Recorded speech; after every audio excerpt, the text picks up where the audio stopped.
उत्पत्ति ग्रंथ के शीर्षक से ही विषय सामग्री स्पष्ट है। ये न केवल पवित्र बाइबल की प्रथम पुस्तक है, बल्कि ये विश्व और मनुष्य जाति की उत्पत्ति का विवरण प्रस्तुत करती है। मानव की उत्पत्ति और उसके पापाचार का वर्णन तथा परमेश्वर द्वारा मनुष्य जाति के साथ किए गए व्यवहार का विवरण उत्पत्ति ग्रंथ में उपलब्ध है। उत्पत्ति ग्रंथ को दो मुख्य भागों में बांटा जा सकता है। पहला अध्याय 1 से 11 है, सृष्टि का और मानव जाति के आरंभिक इतिहास का वर्णन है। हम इन अध्यायों में मानव जाति के आदि माता पिता आदम और हव्वा, काइन और हाबिल, नूह और जल प्रलय तथा बेबीलोन की मीनार के विषय में पढ़ते हैं। दूसरा अध्याय 12 से 50 इजरायली कौम के पूर्वजों का आख्यान है। सर्वप्रथम अब्राहम का आख्यान है, जो अपने विश्वास और परमेश्वर की आज्ञाओं के पालन के लिए विख्यात है। उनके पश्चात उनके पुत्र इसहाक, इसहाक के पश्चात याकूब तथा उनके 12 पुत्रों के आख्यान हैं। इन 12 पुत्रों से ही इजरायली कौम के 12 कुलों की स्थापना हुई। याकूब का दूसरा नाम इजराइल भी था। इनके एक पुत्र यूसुफ पर उत्पत्ति ग्रंथ में विशेष ध्यान दिया गया है।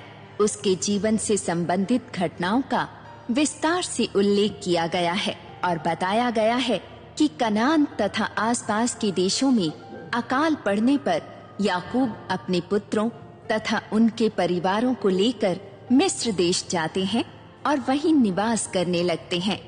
ये सच है कि उत्पत्ति ग्रंथ में मनुष्यों से संबंधित आख्यान है, किंतु प्रस्तुत ग्रंथ में मुख्य रूप से मनुष्य जाति के बीच परमेश्वर द्वारा किए गए कार्यों का विवरण है।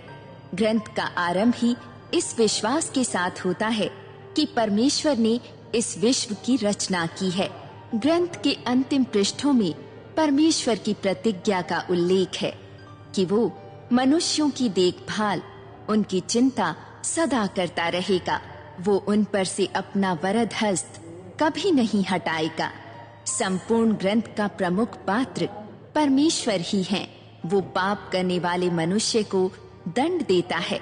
वो धार्मिक मनुष्य का न्याय करता है, अपनी आज्ञा मानने वालों की भलाई करता और उनका मार्गदर्शन करता है।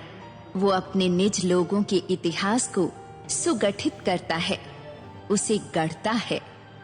इस प्राचीन ग्रंथ की रचना का उद्देश्य ये था कि एक विशेष कौम अर्थात इज़राइल के विश्वास का विवरण सुरक्षित रखा जाए और उस विश्वास को लोगों में जीवित रखा जाए।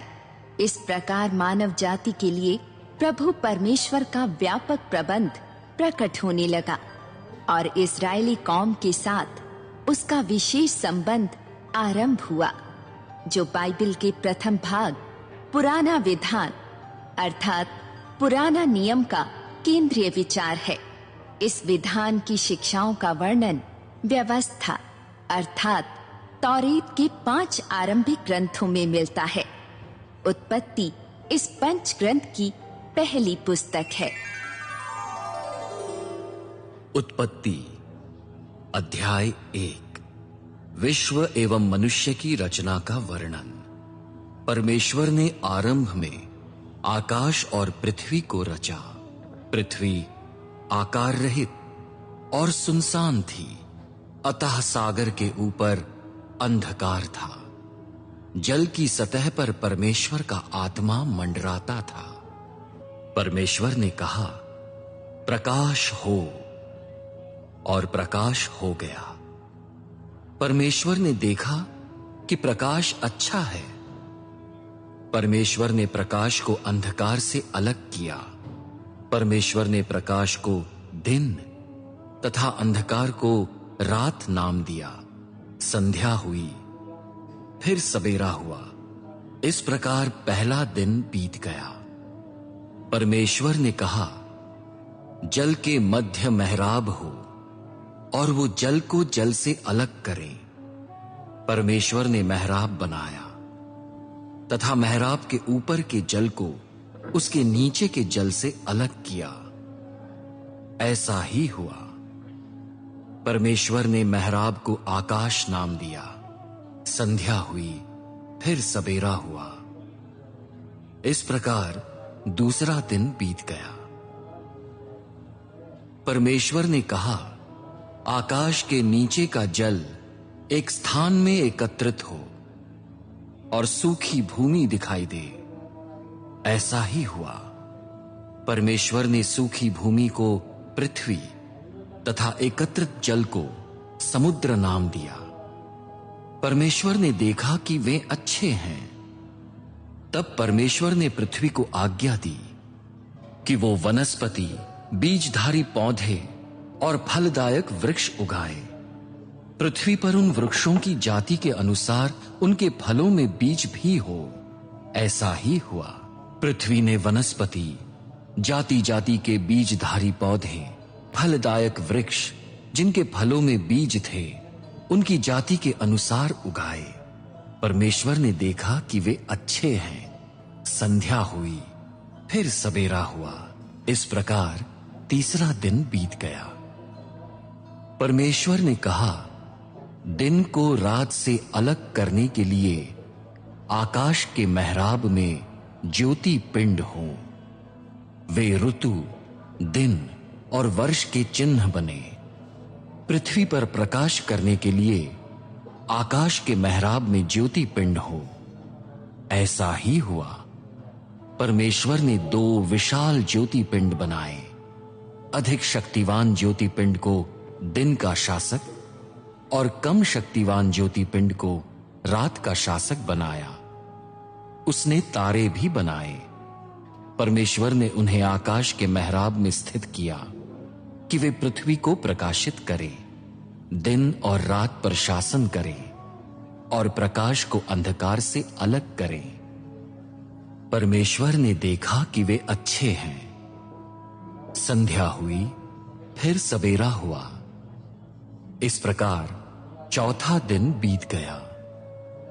परमेश्वर ने कहा, समुद्र जीवित जलचरों के झुंड उत्पन्न करे तथा पक्षी पृथ्वी पर आकाश के मेहराब में उड़े।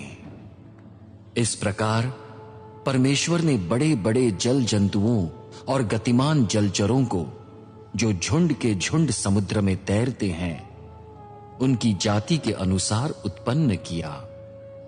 उसने सब पंख वाले पक्षियों को भी उनकी जाति के अनुसार उत्पन्न किया। परमेश्वर ने देखा कि वे अच्छे हैं। परमेश्वर ने उन्हें यह आशीष दी, फलो फूलो और समुद्र को भर दो, पक्षी भी पृथ्वी में असंख्य हो जाएं। संध्या हुई, फिर सबेरा हुआ। इस प्रकार पांचवां दिन बीत गया। परमेश्वर ने कहा, पृथ्वी जीव जंतुओं को उनकी जाति के अनुसार उत्पन्न करे, अर्थात प्रत्येक की जाति के अनुसार पालतू पशु, रेंगने वाले जंतु और धरती के वन पशु। ऐसा ही हुआ। परमेश्वर ने धरती के वन पशुओं, पालतू पशुओं और भूमि पर रेंगने वाले जंतुओं को उनकी जाति के अनुसार बनाया। परमेश्वर ने देखा कि वे अच्छे हैं। परमेश्वर ने कहा, हम मनुष्यों को अपने स्वरूप में, अपने सदृश्य बनाएं और समुद्र के जलचरों, आकाश के पक्षियों, पालतू पशुओं, धरती पर रेंगने वाले जंतुओं और समस्त पृथ्वी पर मनुष्य का अधिकार हो। अतः परमेश्वर ने अपने स्वरूप में मनुष्य को रचा। परमेश्वर के स्वरूप में उसने मनुष्य की सृष्टि की। परमेश्वर ने उन्हें नर और नारी बनाया। परमेश्वर ने उन्हें वो आशीष दी, फलो फूलो और पृथ्वी को भर दो और उसे अपने अधिकार में कर लो। समुद्र के जलचरों, आकाश के पक्षियों और भूमि के समस्त गतिमान जीव जंतुओं पर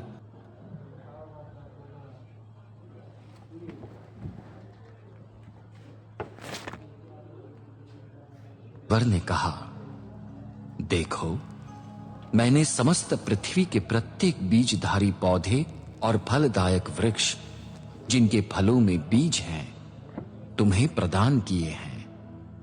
वे तुम्हारा आहार हैं।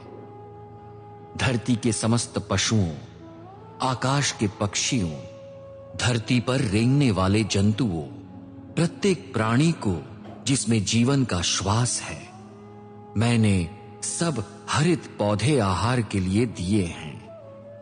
ऐसा ही हुआ।